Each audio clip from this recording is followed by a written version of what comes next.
Beneath the glow of the dual moons, Princess Xara of the planet Zevros stood at the peak of the ancient palace, her green skin shimmering in the soft lunar light.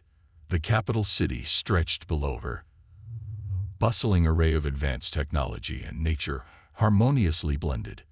But despite the grandeur around her, the princess felt a heavy sense of dread. Xara had spent her life being prepared for her role: diplomat, leader, and protector of Zevros. She was soon to embark on the most important mission of her life, brokering peace with the neighboring Dranak Empire, a species known for its ferocity in war. Her aide, Karek, approached with his usual stoic demeanor. "Your Highness, the council awaits your presence in the war room." Xara nodded, her deep emerald eyes revealing nothing of the anxiety she carried. "I am ready," she replied, though she wasn't entirely sure she believed it. As they descended the spiral stairs of the tower, Xara couldn't shake the feeling that something was wrong. Her instincts, honed through years of training, screamed of danger. But duty called, and the stakes were too high for her to indulge in fear. The war room was filled with Zevros' elite. Her uncle, Lord Orden, sat at the head of the table, his usual cold gaze fixed upon her. Around him, advisors whispered in hushed tones. Xara had always felt distant from Orden, but he was family, and family came first, or so she thought. "Princess Xara," Orden began, his voice lacking warmth, "your mission to negotiate peace with the Dranak Empire will ensure the survival of our people. Failure is not an option." "I understand, Uncle," Xara said, meeting his gaze with a calm authority. "I will do what is necessary to secure peace." Orden gave a slight nod, but his eyes betrayed something darker. Before Xara could fully process it, the doors to the chamber burst open, and armed guards stormed in, their weapons trained on her. "Uncle, what is this?" she demanded, her heart racing. "I'm sorry, Xara," Orden said, standing slowly, "but the future of Zevros requires strong leadership, and I cannot allow your soft diplomacy to jeopardize that. The Dranak will never agree to peace, and your failure would bring ruin to us all." Betrayed by her own blood, Xara's mind raced for a way out. She was unarmed and outnumbered, but she wasn't without options. A small device embedded in her wrist began to hum softly. A personal teleportation mechanism, one she had hoped to never use. With a quick movement, she activated the device, vanishing in a flash of light just as the guards opened fire. The last thing she saw before the teleportation whisked her away was Orden's cold, calculating expression. Xara materialized in a dense jungle on the outskirts of the capital, far from any potential allies. The pain in her heart from her uncle's betrayal was as fierce as the wound on her side, where a stray shot had grazed her during her escape. Alone and hunted, she had no choice but to flee into the wilderness, her mind reeling from the betrayal and the sudden collapse of everything she had worked for. As the night closed in, Xara's thoughts drifted to the legends of the Dranak and their formidable warlords. She had been prepared to face them in negotiations, but now she wasn't sure if she would live long enough to reach that battlefield. Her only hope lay in survival, but out here, on the fringes of Zevros, she was more vulnerable than ever before. Xara had been wandering the jungle for days, her energy drained and her wound worsening. She had tried to patch it up with what little she could find, but infection was beginning to set in. Hunger gnawed at her, and the dense underbrush seemed to close in from all sides. It was on the fourth night when she heard it, the unmistakable sound of an engine. Something was approaching, something not of this world. She looked up, spotting a small craft breaking through the atmosphere, its descent swift and purposeful. Xara stumbled through the trees, barely able to stand, but knowing this might be her only chance at rescue. As the ship landed in a nearby clearing, she saw a figure emerge. To her astonishment, it was a human, a species she had only heard of in ancient interstellar records. The human was tall, muscular, and appeared battle-hardened. His short brown hair and weathered face told a story of many years spent in rough conditions. He approached cautiously, his dark eyes scanning the area for threats. "Are you all right?" he called out, his voice gruff but not unkind. Sci-Fi tried to stand tall, to maintain some semblance of her regal bearing, but she was too weak. "I need help," she managed, before collapsing to the ground. The human rushed forward, kneeling beside her.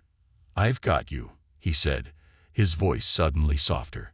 He carefully lifted her into his arms and carried her toward his ship. Sci-Fi, barely conscious, couldn't help but wonder why a human, of all beings, would be out here on the edges of Zevros. Inside the ship, the human laid her down on a small cot, his hands moving quickly as he rummaged through a medkit. Sci-Fi's vision blurred, but she could hear him muttering to himself as he worked. "What are you doing out here, princess?" The term caught her attention, but before she could respond, darkness overtook her. When she woke, hours later, she found herself still inside the human's ship, her wound freshly bandaged. The human was sitting nearby, looking at a small data pad. "You're awake," he said without looking up. Sci-Fi tried to sit up, wincing from the pain.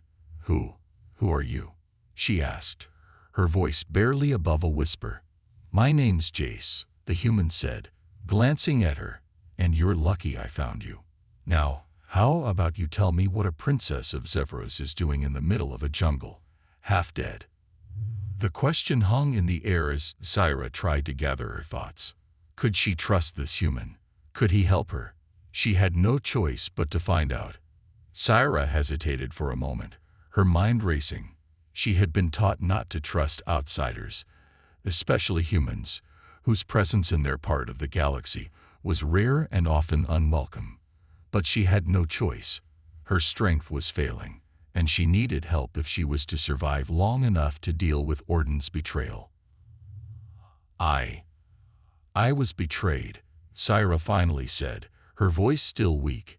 "My uncle, he wants to take control of Zevros. I was on a mission to broker peace with the Dranak Empire, but now I am a fugitive." Jace frowned, setting down the datapad. "Sounds like you're in a real mess. What do you plan to do about it?" "I don't know," Sci-Fi admitted, hating the vulnerability in her voice. "I need to stop him, but I can't return to the capital without being captured. And even if I could get back, I don't know who I can trust." Jace leaned back in his chair, studying her. "Well, you've got one thing going for you. You're still alive. As for trust, you don't have much of a choice but to trust me right now." Sci-Fi sighed, feeling a wave of exhaustion. The weight of the situation pressed down on her, and for the first time in her life, she had no clear path forward. "I don't even know where to start." "Start by healing," Jace said, his tone practical. "You're no good to anyone half dead. Once you're back on your feet, we'll figure out the next step. Lucky for you, I've got a few tricks up my sleeve." Sci-Fi's eyes narrowed. "Why would you help me? What do you stand to gain?" Jace smiled, but it didn't reach his eyes. "Let's just say I've been in situations where I needed help and didn't get it. Besides, I've got nothing better to do right now." The princess studied him for a moment longer before nodding. She didn't have much of a choice.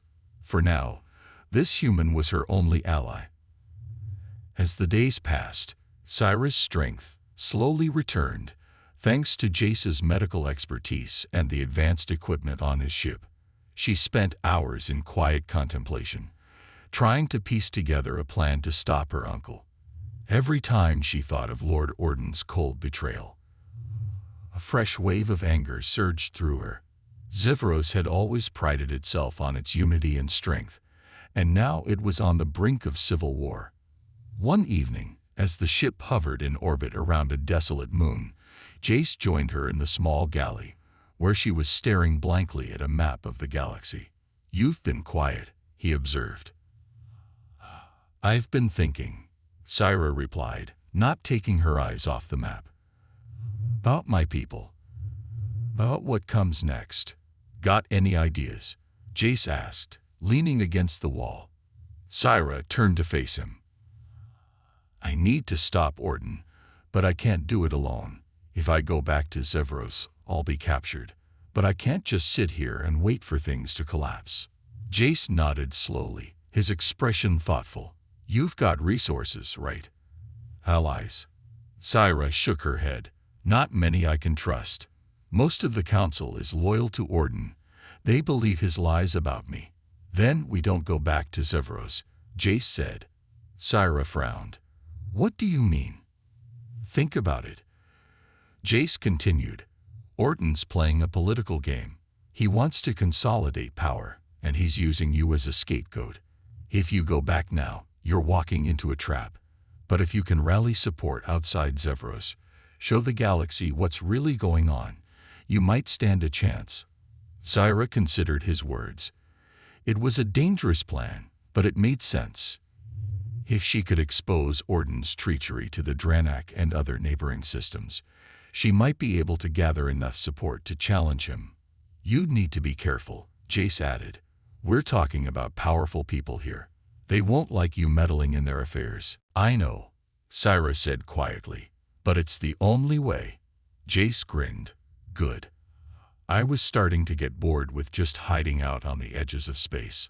Syra smiled for the first time in days. Thank you, Jace. Don't thank me yet, Princess, Jace said, his grin fading. We've got a long road ahead. With their course set, Syra and Jace began planning their next move. They would need allies, powerful ones, and the Dranak Empire. Ironically, seemed like the most logical place to start. If Syra could convince the Dranak that Lord Orton's coup was a destabilizing threat to the region, they might see the advantage of backing her claim to the throne. It's risky, Jace warned as they studied the Dranak political structure on his ship's holoscreen. They're not exactly known for being diplomatic. I know, Syra agreed, her voice steady, but they respect strength. If I can show them that I'm the rightful ruler of Zevros, and that Orton's leadership would lead to chaos, they might listen. And if they don't, Jace asked. Then we'll find another way, Syra replied, though she knew that wasn't an option. Without the Dranak's support, her chances of reclaiming her throne were slim. They spent hours strategizing, preparing for every possible scenario. Jace, with his experience as a former soldier, taught Syra about combat tactics and how to defend herself in close quarters. She wasn't just a diplomat anymore, she was a leader in exile, and she needed to be prepared for whatever was to come. When the time came to leave the safety of their hiding place, Syra felt a surge of both fear and determination.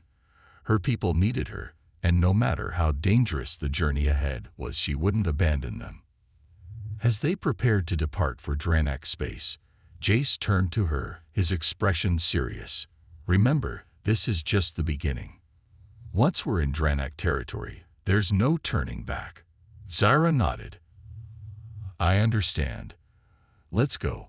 The ship lifted off, heading into the unknown, but for the first time since her escape, Syra felt a glimmer of hope. She wasn't alone anymore. And with Jace's help, she might just have a chance to reclaim her throne and save her people. The journey to Dranak space was fraught with tension.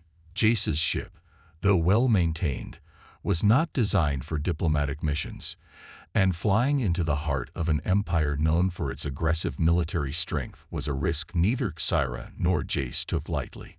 The Dranak Empire was a collection of warlords who operated in a loosely allied structure, each one ruling their territory with an iron fist. To gain their support, Syra would need to appeal to one of the major warlords, a man named Kralak, whose influence spread across multiple star systems. As they entered Dranak-controlled space, Syra watched the navigation systems closely. The ship passed through several heavily fortified checkpoints, each manned by warships that dwarfed Jace's small freighter. Tension hung in the air as they were scanned and questioned repeatedly. Finally, they were given clearance to approach Kralak's stronghold. This is it, Jace said, steering the ship toward a massive fortress that loomed on the surface of a volcanic planet. The structure was a testament to Dranak power. Built into the rocky crags of the planet's largest volcano, its spires rising menacingly into the ash-filled sky. Syra took a deep breath, steadying herself. "We have to convince him," she said, more to herself than to Jace. "You can do this, Syra," Jace replied. "Just remember, these guys respect strength. Show them you're not just some runaway princess." Syra nodded, her resolve hardening. As the ship touched down on the landing platform, they were greeted by a squad of heavily armed Dranak soldiers. Their armor gleamed in the dull light, and their faces were hidden behind imposing helmets. One of the soldiers stepped forward. "State your business," he growled in a language Syra's translator quickly processed. "I am Princess Syra of Zevros," she said, standing tall despite the weight of their stares. "I am here to speak with Warlord Krolak." The soldier's eyes narrowed beneath his visor, and for a moment, Syra feared they would be denied entry. But after a tense pause, he nodded. "Follow me." They were led through the fortress, passing through dimly lit corridors lined with statues of Dranak warriors and relics from countless battles. The air was thick with the scent of burning fuel and metal. Reminder that this was a place of war. Finally, they were brought before the massive doors of the warlord's chamber. As the doors creaked open, Syra's heart pounded. Inside, Warlord Krolak sat on a throne of jagged stone, his massive frame draped in dark armor. His scared face and glowing red eyes gave him an intimidating presence, and he exuded the aura of a man who had seen countless battles and emerged victorious. "Who dares come before me?" Krolak's voice boomed, shaking the walls of the chamber. Syra stepped forward, bowing slightly but not lowering her gaze. "I am Princess Syra of Zevros, and I come to seek your help." Krolak let out a low, rumbling laugh. "Zevros princess. Here, you must be very desperate, child." "I am not a child, warlord," Syra said, her voice steady. "Am the rightful heir to the throne of Zevros, and I have been betrayed by my own blood. My uncle seeks to overthrow me and turn my people into pawns in his quest for power. I come to you because I believe we share a common enemy." Krolak leaned forward, his eyes narrowing. "And why should I care about your petty royal squabbles? The Dranak Empire does not interfere in the internal politics of other worlds. Because if Orden succeeds, he will destabilize the entire region," Syra replied. "He seeks alliances with enemies of the Dranak, and if he gains control, Zevros will be used as a staging ground for attacks against your empire." The room fell silent as Krolak considered her words. For a moment, Syra feared she had overplayed her hand, but then the warlord's expression shifted, a faint smirk tugging at the corners of his lips. "You speak boldly for one so young," Krolak said, "but you have no army, no fleet. How do you expect to stop your uncle's coup?" "Do not need an army," Syra replied. "I need only the support of someone as powerful as you. Together, we can stop Orden before he consolidates his power. You will gain a loyal ally in Zevros, and we can ensure that my people remain free from his tyranny." Krolak's smirk grew wider, and he leaned back in his throne. "You are either very brave or very foolish, princess. But I respect your courage. I will not pledge my forces to your cause, yet, but I will give you a chance." Syra's heart raced. "What chance?" Krolak stood, towering over her. "There is a Dranak outpost on the moon of Xerash. It has fallen under the control of a rival warlord who seeks to challenge my authority. If you can take that outpost and prove your worth in battle, I will consider your request for aid." Syra's blood ran cold. She was a diplomat, not a soldier, but before she could object, Jace stepped forward. "We'll do it," he said firmly. Krolak's eyes shifted to Jace, sizing him up.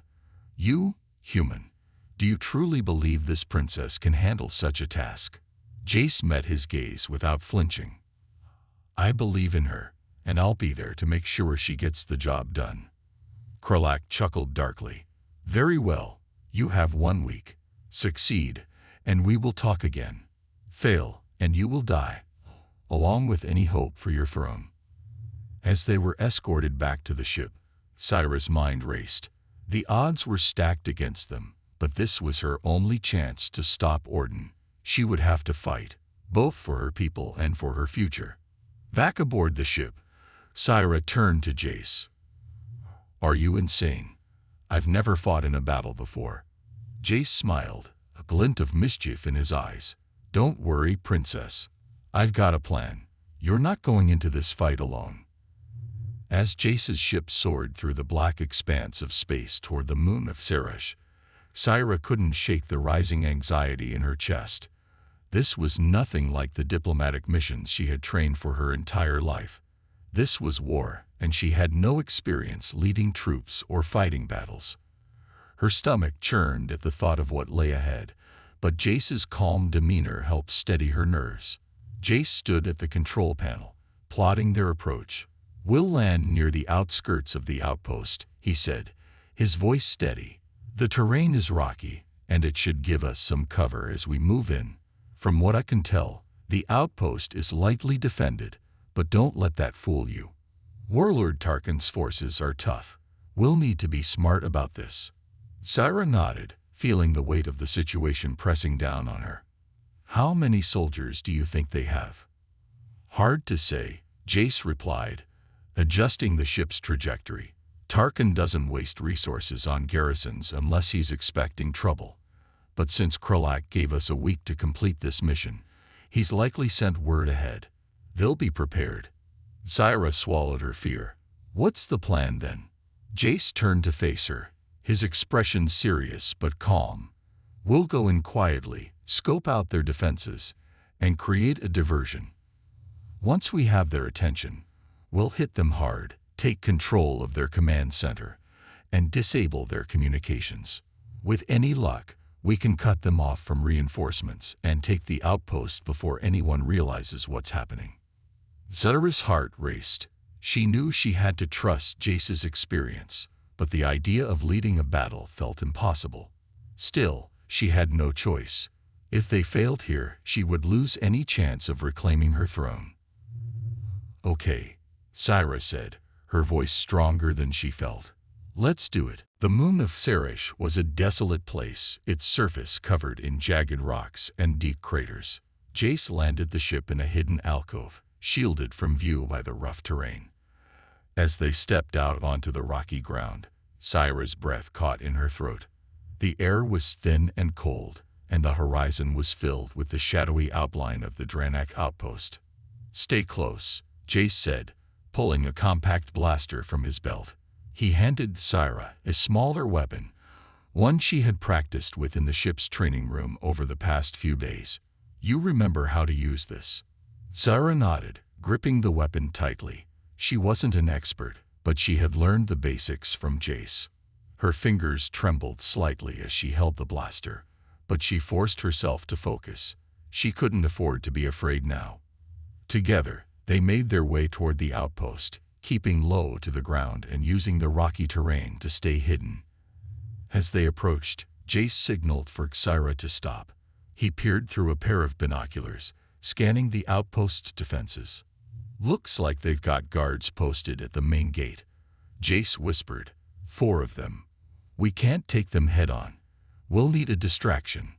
Syra's mind raced. She glanced around, searching for something they could use. Her eyes fell on a nearby cluster of rocks, teetering precariously on the edge of a small cliff. "What about those?" she whispered, pointing to the rocks. "If we dislodge them, it might draw the guards away." Jace grinned. "Not bad, princess. Let's make it happen." They moved quickly, positioning themselves near the base of the cliff. With a few precise shots from Jace's blaster, the rocks began to shift and rumble. Syra held her breath as the rocks tumbled down the slope, crashing noisily into the ground below. The guards at the gate immediately turned toward the commotion, raising their weapons. "Now," Jace whispered urgently. They slipped past the distracted guards, making their way into the outpost's perimeter. Syra's heart pounded in her chest as they crept through the shadows, avoiding patrols and keeping low to the ground. Finally, they reached the command center, a small, heavily fortified building at the heart of the outpost. Jace motioned for Xyra to cover him as he approached the control panel. With practiced precision, he hacked into the security system, disabling the alarms and locking down the communication channels. "We're in," Jace whispered, his eyes gleaming with satisfaction. "Now we just need to take control of the command center." Xyra nodded, gripping her blaster tightly as they moved inside. The command center was sparsely manned, and the few soldiers they encountered were quickly dispatched by Jace's expert marksmanship. Xyra followed closely behind, her nerves on edge, but her focus unwavering. They reached the central control room, where Tarkin's second-in-command, a hulking Dranak warrior, stood at the console. His eyes widened in surprise as Jace and Xyra burst into the room. "You're too late," the Dranak snarled, reaching for his weapon. "Tarkin knows you're here. Reinforcements are already on their way." Jace didn't hesitate. He fired a single well-aimed shot that hit the warrior squarely in the chest, sending him crashing to the ground. "Reinforcements or not, we need to hold this position," Jace said, turning to Xyra. "You're in charge now, Princess. Time to prove you're more than just a diplomat." Xyra's breath caught in her throat, but she nodded. She took her place at the console, issuing orders to the remaining forces in the outpost. Her heart raced as she directed the defenses, coordinating the counterattack against Tarkin's forces. For the first time in her life, Xyra wasn't just negotiating or leading from a throne room. She was in the thick of the battle, making split-second decisions that could mean life or death. The pressure was immense, but she felt something else, too: strength. For the first time, she realized that she wasn't just a princess. She was a leader, and she had the power to change the course of her people's future. As the hours passed, the tide of the battle turned in their favor. Tarkin's reinforcements were delayed, and Xyra's forces held the outpost. When the dust finally settled, the outpost was firmly in their control. Jace approached her, a proud smile on his face. "You did it," he said. Xyra smiled, her chest heaving with exhaustion but filled with a sense of accomplishment. "We did it," she corrected. But she knew the battle was far from over. Taking the outpost was only the first step. Now, they had to return to Krolak and convince him to join their cause. With the outpost firmly under their control, Xyra and Jace stood on the battered command platform, surveying the aftermath. The battle had been hard-fought, but the sense of victory was tempered by the knowledge that this was only the beginning. Now came the real challenge: convincing Warlord Krolak that Xyra was worthy of his alliance. Jace wiped the sweat from his brow and turned to Xyra. "We need to move quickly. Tarkin's forces will regroup, and we don't want to be here when they send reinforcements." Xyra nodded, though exhaustion weighed heavily on her. Every muscle in her body ached, but she couldn't afford to rest. "Let's gather what we need and head back to Krolak. We can't let this victory go to waste." They quickly collected data from the command center, downloading tactical maps and communications logs that would prove useful in the days to come. Jace double-checked the ship's systems to ensure they were ready for a swift departure. As they left the outpost behind, Xyra felt the weight of her next encounter with Krolak pressing down on her. She had won the battle, but the war for her throne was far from over. Krolak's stronghold loomed once more as Jace's ship descended toward the volcanic planet. The landing was tense, and the silence between Xyra and Jace grew heavier with each passing moment. They both knew that this meeting with Krolak would determine whether Xyra could return to Zivros and reclaim her throne, or if she would remain a fugitive, forever hunted by her uncle's forces. As they entered the Warlord's grand hall, the tension in the air was palpable.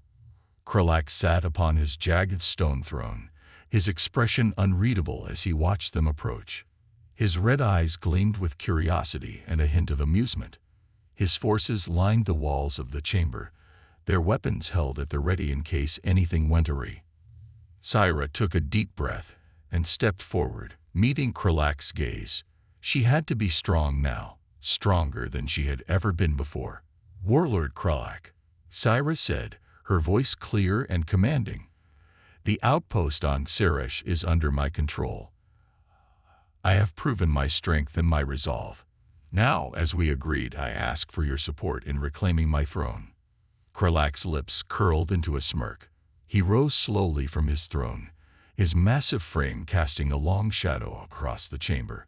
"You have done well, princess," he rumbled. "Taking the outpost was no small feat, but strength alone does not make a ruler. What will you do with the power you seek to reclaim?" Syra straightened, feeling the weight of his question. This was the moment of truth. She had come all this way, fought for her life, and risked everything for this moment. She couldn't afford to falter now.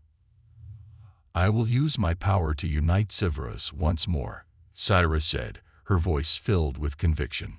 "My people are divided because of Orden's betrayal. He seeks to rule through fear and manipulation.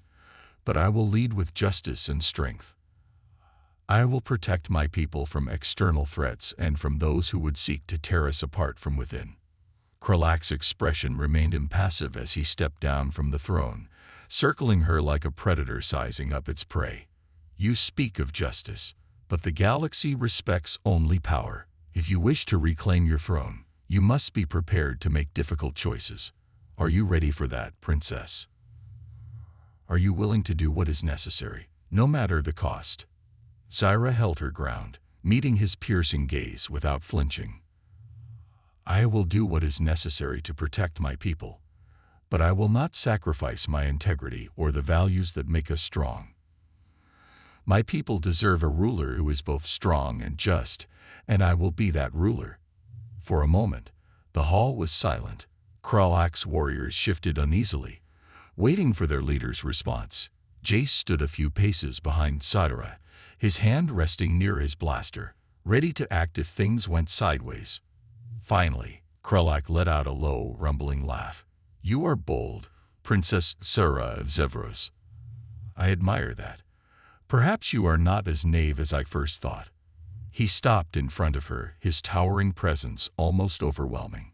"Very well, you have proven your strength in battle, and your resolve in standing before me. I will lend my forces to your cause. Together, we will topple Orden and restore order to Zevros." Syra exhaled, relief flooding through her. She had done it.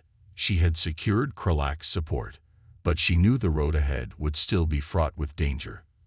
Orden was no fool, and he would not give up his grip on power easily. "Thank you, Warlord Kralak," Syra said, bowing slightly. "Your support will not be forgotten." Kralak nodded, his expression serious once more. "I hope, for your sake, princess, that you are prepared for what comes next. This battle for your throne will be bloody, and not all of your allies will survive." Syra's heart tightened, but she stood tall. "I am ready." With Kralak's forces at their side, Syra and Jace returned to the ship, preparing for the next phase of their plan. Zevros was still under Orden's control, but with the backing of the Dranak Empire, Syra finally had the means to challenge him directly. As they set a course for Zevros, Syra felt a mixture of anticipation and dread. The final confrontation was coming, and there was no turning back. She glanced at Jace, who sat quietly at the controls, his expression thoughtful. "You've been quiet," Syra said softly, moving to stand beside him. Jace looked up and smiled faintly. "Just thinking. This isn't exactly where I saw my life going, but I guess I'm in it now." Syra smiled, grateful for his presence. "I couldn't have made it this far without you, Jace. Thank you." Jace shrugged, his smile widening. "Well, somebody's got to keep you out of trouble, princess." Syra laughed softly, though the weight of what lay ahead still loomed in her mind. "Do you think we can do this?" Jace's expression turned serious, and he met her gaze. "I know we can. You've got the strength, Syra. Now you just need to believe in it." Syra nodded, feeling a renewed sense of determination. The battle for Zevros was coming, and she would face it with everything she had. She would reclaim her throne, not just for herself, but for her people, for the future of her world. As the stars stretched out before them, Syra whispered quietly to herself, "I will not fail." And so the battle for Zevros began, with Princess Syra leading her people and her newfound allies into the final confrontation that would determine the fate of her world.